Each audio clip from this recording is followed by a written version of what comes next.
Sangat merindukan Om. Tapi Om sekedar mendengar suara Om saja, Anggi nggak bisa. Kenapa Om tega? Kini mereka berdua sama-sama menangis, meluapkan kerinduan yang teramat sangat menyiksa. Aku tidak benar-benar meninggalkanmu. Apa kau tidak tahu siapa yang memberikanmu teh jahe di pagi hari ketika kau datang bulan? Siapa yang mengusap perutmu 4 tahun ke belakang? Kau benar-benar tidak tahu. Apa kau juga tidak menyadari kedatanganku saat kau sakit? Aku menemuimu semalaman saat kau demam. Kau juga tidak tahu. Ami bergeming. Dia tidak mengerti apa yang Rehan maksud. Beberapa detik mencerna, pada akhirnya Anggi membekap mulutnya dengan mata membulat. Wangi pinus dengan sentuhan citrus itu. Rehan mengangguk. Aku selalu berada di sisimu. Tidak mungkin aku meninggalkanmu dalam 1 bulan. Aku bisa menemuimu 1-2 kali.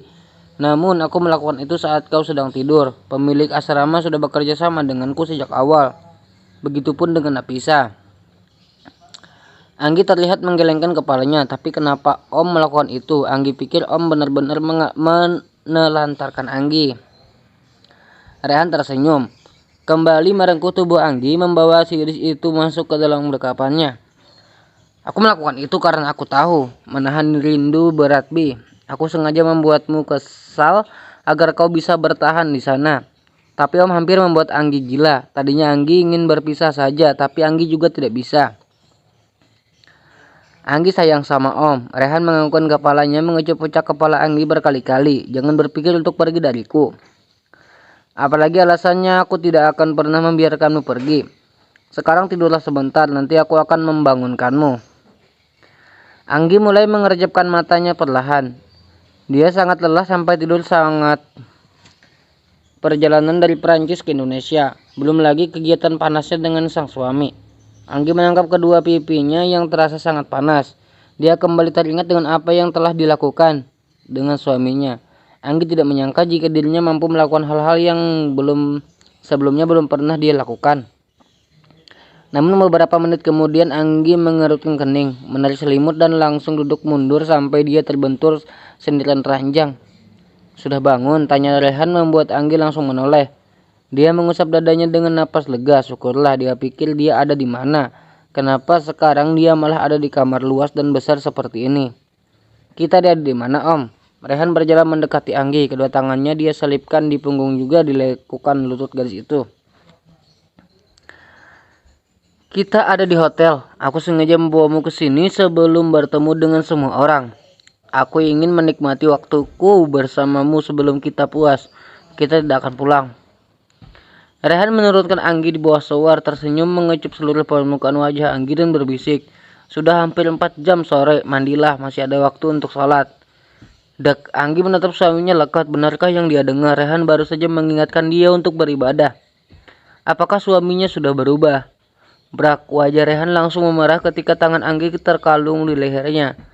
Gadis itu mendekatkan erat membuat tubuh mereka berdua menempel dengan sempurna. Halo si Beto, sudah menunjukkan gelagat tidak biasa. Ya, Anggi masih belum mengenakan apa-apa, ditambah Rehan yang hanya mengenakan kaos hitam tipis, membuat kulit dadanya bisa merasakan rusuk Anggi yang menonjol. Makasih Om, forward. Tanya Rehan bingung. Anggi malah menggelengkan kepalanya. Sudah Om, pergi saja. Anggi mandi. Dengan tidak beradabnya Anggi mengusir dari sana. Padahal tadi dia sudah menggoda Rehan hingga belut istrinya meronta-ronta. Istrinya ini benar-benar belum berubah. Dia tetap tidak terlalu pekat terhadap lawan, mematikan peliharaan Rehan. Dengarkan aku Beto, kau tahu kita sudah lama tidak bertemu gadis merah jambu itu. Pastikan sengatanmu kuat hingga kita berhasil memigrasikan para kecebong agar wanita kejam itu tidak akan pergi meninggalkan kita. Rehan sudah seperti orang bodoh karena berbicara dengan hewan peliharaannya sendiri. Dia melirik pintu kamar mandi sekilas sebelum dia kembali ke kamar. Selesai salat asar, Anggi celingukan mencari sosok suami yang lagi-lagi menghilang dari pandangannya. Langkah kakinya terlihat agak terasa gesa. Mungkin Rehan meninggalkan Anggi di sini sendirilah kan. Om, panggil Anggi melihat suaminya sedang berdiri menyalakan lilin dengan pematik api di tangannya. Sudah selesai, ujar Rehan dengan senyum di bibirnya. Matanya berbinar melihat Anggi mengenakan baju dinas yang telah dia siapkan. Kain sutra berwarna hitam di atas paha membuat kaki Anggi terlihat lebih jenjang. Kemarilah. Rehan menuntun Anggi untuk duduk di sebuah kursi pada meja bulat kecil yang sudah dihias sedemikian rupa. Letak meja ada di dekat jendela kaca membuat mereka bisa melihat pemandangan langit sore berwarna jingga kala itu.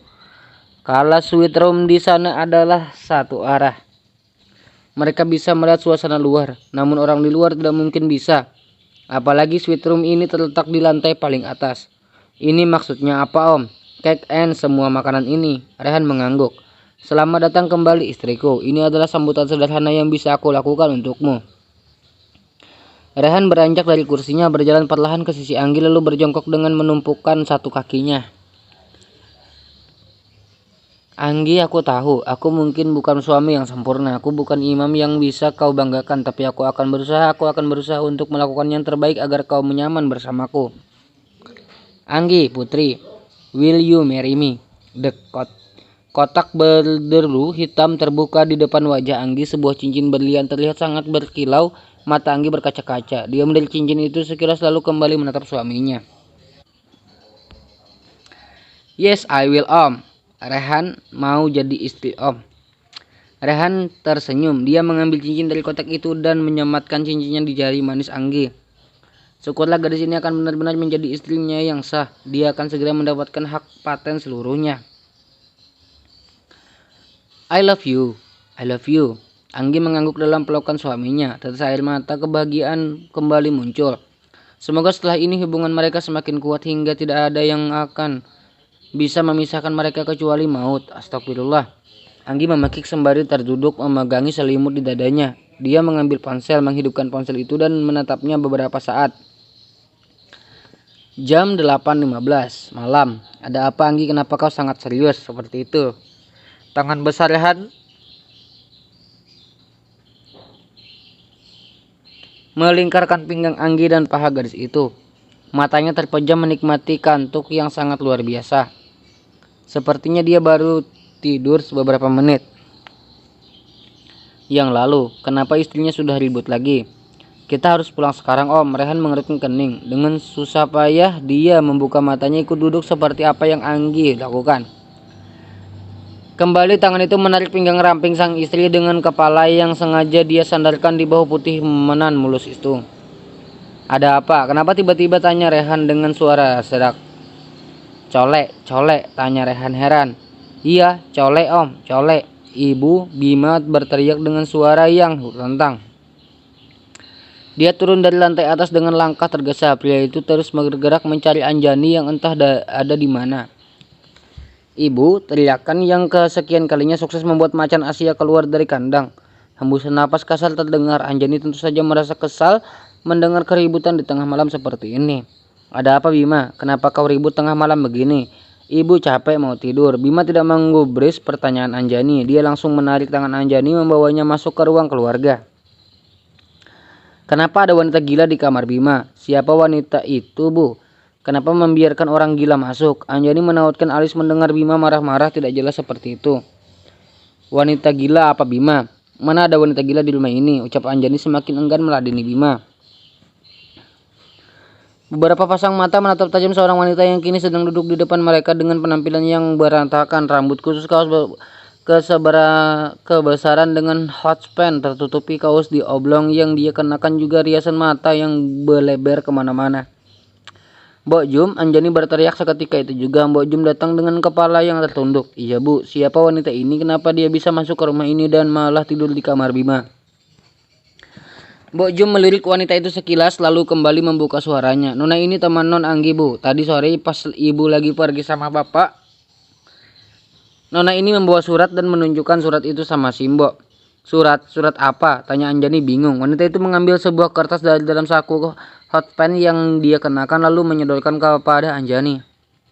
Apa ini? Tanya Anjani. Perlahan jemari mulai membuka lipatan kertas itu hingga kertasnya terbuka dengan sempurna. Aldi, Bima, dan Jaya mendekatkan kepala mereka juga ingin melihat isi yang ada di dalam kertasnya.